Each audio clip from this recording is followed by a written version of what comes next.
Hello everybody. It's been such a long time since I last did a video. It's been months, hasn't it? So apologies. Yeah, just been really busy with one thing and another. Courses I was doing, one of which is something called a TEFL, if you've heard of that. In order to teach English as a foreign language, which is lovely because that's sort of feeding nicely into writing, as you have to be grammatically correct, of course, and you have to know grammar pretty well in order to teach it, as you can imagine. So I'm still in the throes of doing that. I've got an English degree, so yeah, just another string to my bow, isn't it? Along with everything else I'm trying to do, which includes the art and the writing mainly, really. So hopefully you've picked up on what I've been doing the moment with I finally came round to journaling, which is something that I'd completely looked over, really, even though I was following this lovely lady who used to be an art teacher turned artist, then working on just devoting her time then to making art and selling it and being a presence on YouTube and social media with her Etsy shop and everything. So that's the unexpected gypsy. I've definitely mentioned her before, and she does journaling for the same reasons that I am, planning and getting ideas down for artwork of the present, of the future, everything in one place, along with writings, whether they be just musings, whatever, ideas. But not only that, she does it for well-being. It's proven that people feel a lot less stress, anxiety, depression, etc. when they journal. I suppose it makes sense, really, making sense of your thoughts and feelings, which you can do through just making art anyway, but I suppose coupled with the writing, you're getting everything down methodically then. Yeah, so I bought one Moleskin off the internet. I think they're known as Moleskin is the make, but it was so expensive and it was tiny. I got this one from WH Smith and it's really thick as well. I mean, I might think of investing in like a mixed media one so that I can do, wet and dry, and it's not going to necessarily go through the page and stuff. But then, the whole point of journaling is to like stick paper down and kind of do stuff on top of it and things. So the first page I thought I'd devote to a little practice ritual I've been doing to the goddess of Avalon, arguably encapsulating all the goddesses of the land, of course.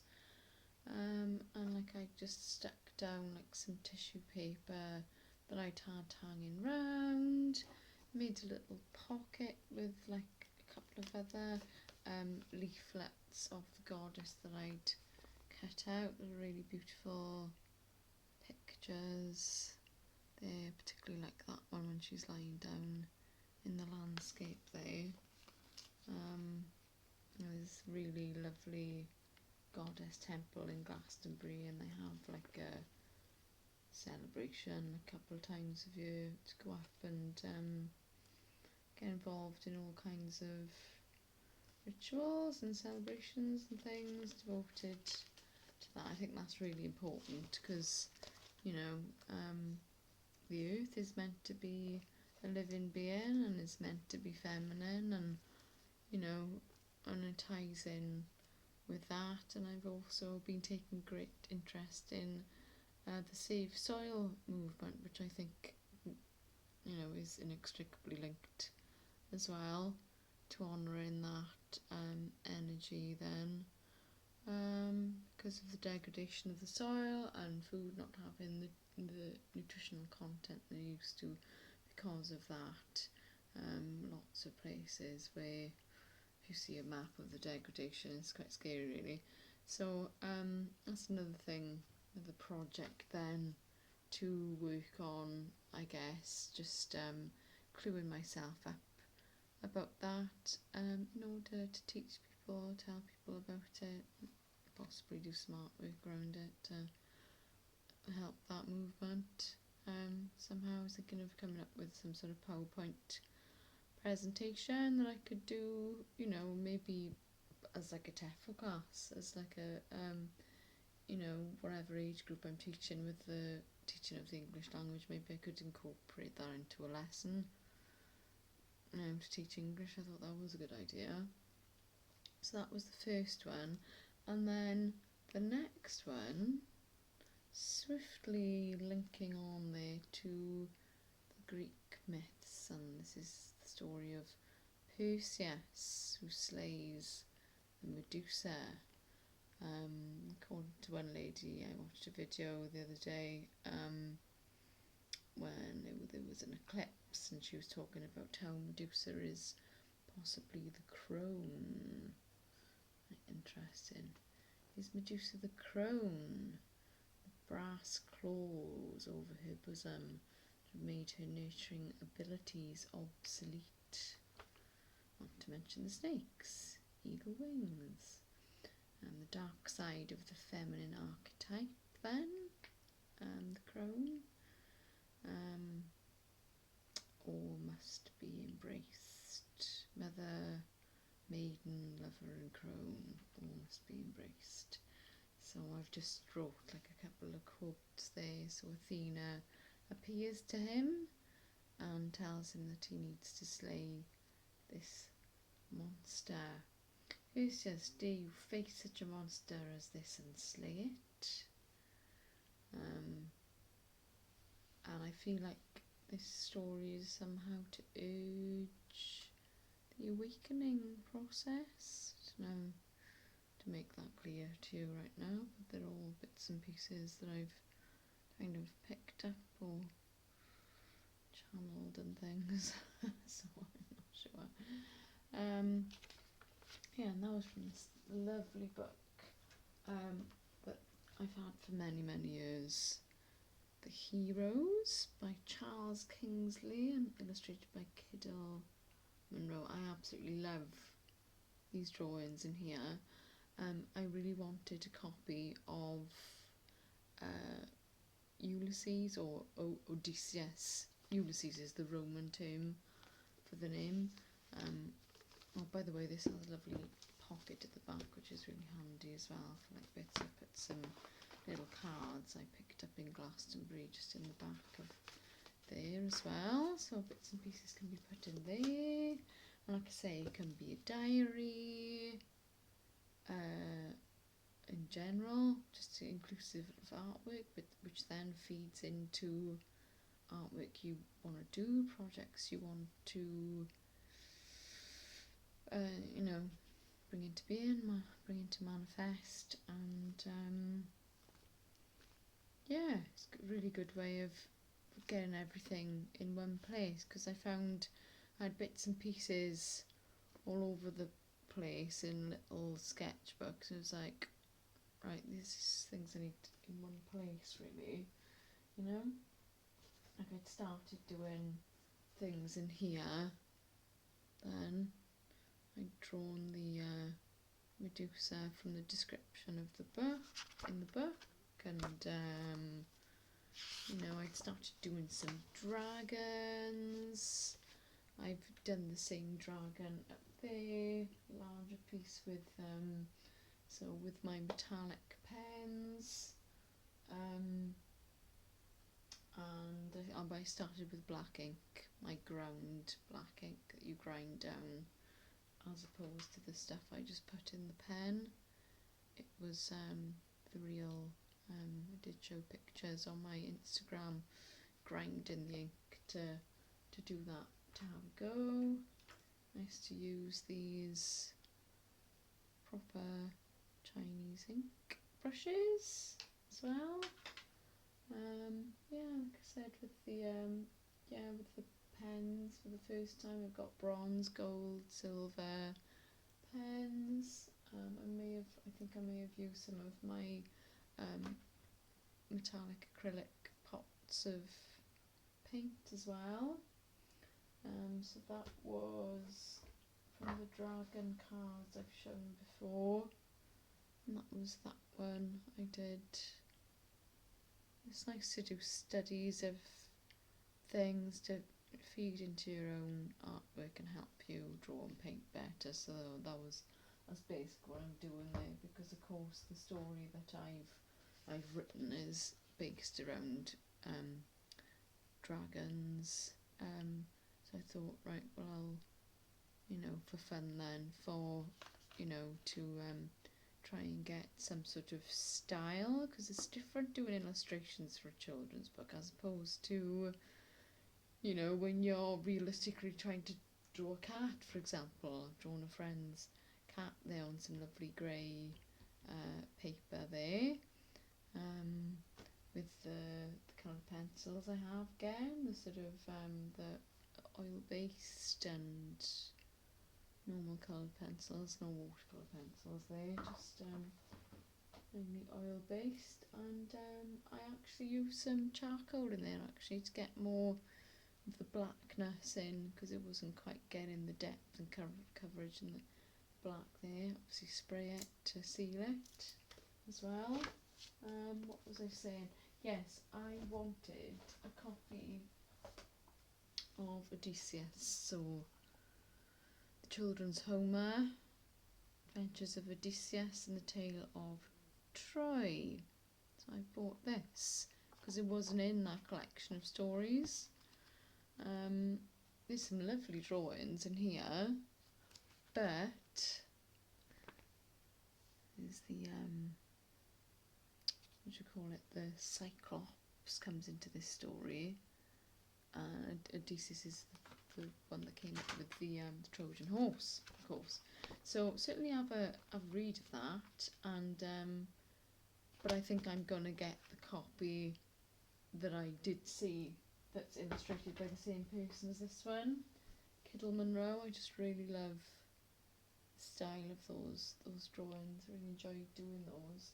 And what I forgot to mention was I made use of my illustrator's pens for the first time with that, which was nice. That's these, they've got like a brush to the end of them, clean colour. Oh, and I used some of my metallic pens as well in there. So I've got these ones, Pentel plate, black thin Sharpie, of course, that was nice to use. What else? I've got some like thin ones that are Scribblicious, I believe. Nice. And out of those actually I need some more. This is lovely, really nice bronze Sharpie there. I'll definitely get more of those possibly, as opposed to those big ones actually. Yeah, so very, very fruitful indeed, I find.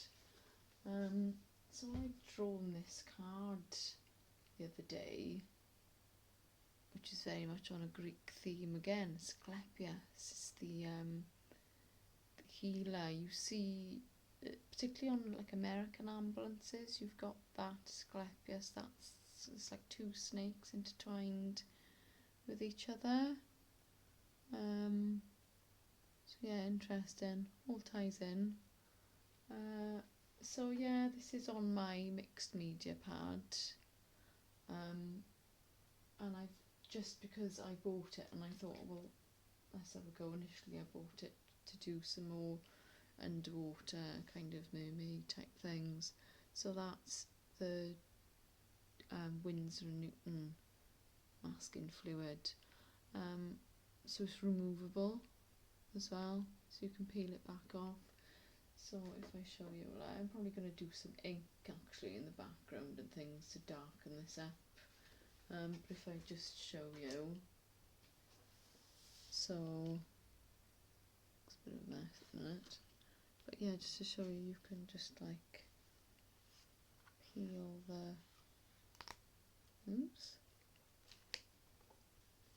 the masking fluid off then, whatever you're doing. Typical, it's not working now.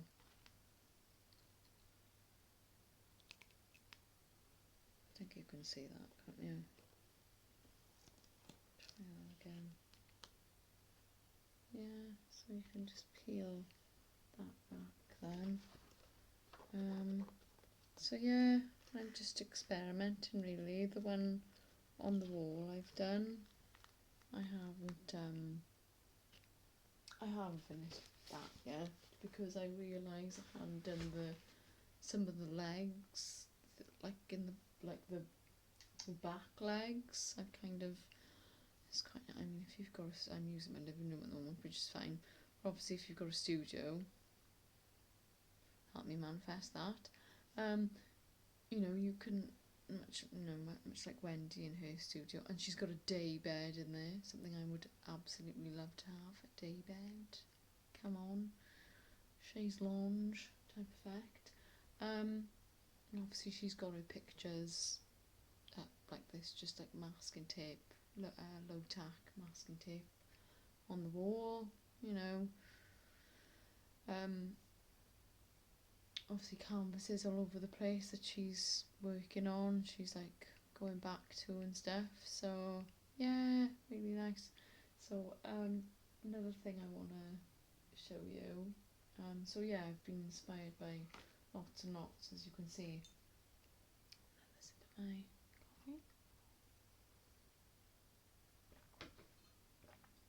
So the other thing I want to show you is my beloved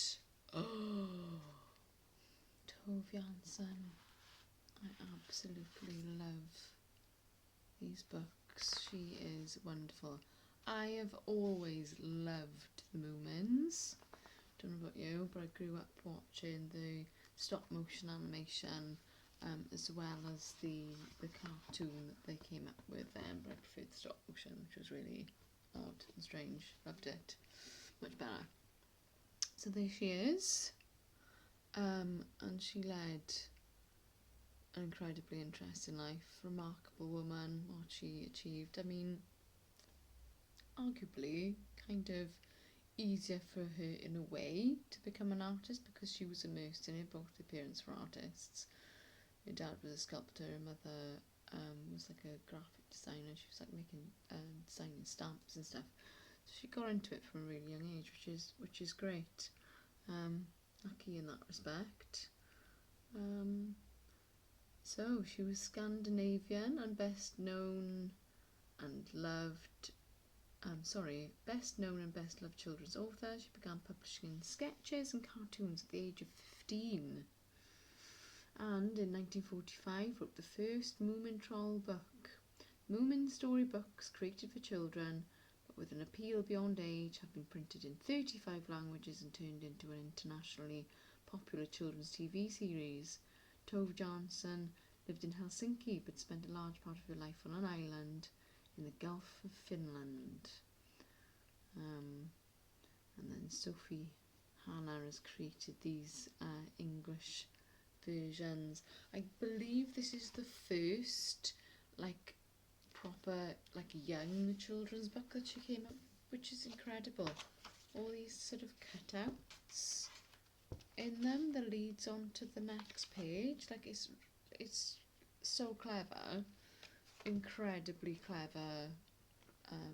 You know, so obviously hoping to channel some of her expertise and genius there with you know, because it's such simplistic drawings really on one hand, but then you know, not so simplistic on the other. It's incredible, and they've got some real wisdom then, a lot of wisdom in these books. Yeah. So I thought, oh, I'll have a little go of, you know, doing a few sketches. And to be honest with you, I can't stand using the black pen to sketch stuff. I mean, that didn't turn out quite so bad. But I was like, oh God. Yeah, I wasn't getting on so well with doing those sketches just with like pen. I'm going to attempt doing some more, but certainly when I copied the Greek tales in my journal, because I did it in pencil first, like I went straight in with pen here. We did it in pencil first and then put the pencil over. I think that's an idea, definitely. And just really pleased with how it turned out then. But yeah, I think I'll probably do some more of the Moomin bits, maybe on some coloured paper, and stick that into my journal then, with like some anecdotes again, like I did with Perseus about the Moomins. I'm definitely going to do some more on the goddess theme, gods and goddess themes then, of the Greek myths. Like I say, all this stuff going in that journal, I can, you know, if I'm like sat there thinking, oh my God, I really want to do something on canvas, you know, a larger piece of work, don't know what to do, and just sit there procrastinating and just waste hours, when you can go, oh, hang on a minute, pick your journal up, wherever it is, have a flick through and go, oh yeah, I wanted to do that self-portrait with the flowers in my hair, like Frida Kahlo. Boom, there it is. You can draw on it. So, yeah, I hope that's been helpful today. Another thing being my cream men and ladies that is in another place. So again, I need to get that down in the journal. So I'm going to keep journaling and keep, working away. And hopefully I'll finally come up with some nice illustrations for my book that I've already typed up, is ready to go, but is waiting for the illustrations to transpire. Whether I'll try doing a cutout type thing like Tove did, but that would take some work. Hope you're all well. Thanks for watching, and I will certainly be making more of these videos again. I think it certainly helps me, and hopefully helps you. Lots of love. Take care. Goodbye, everyone.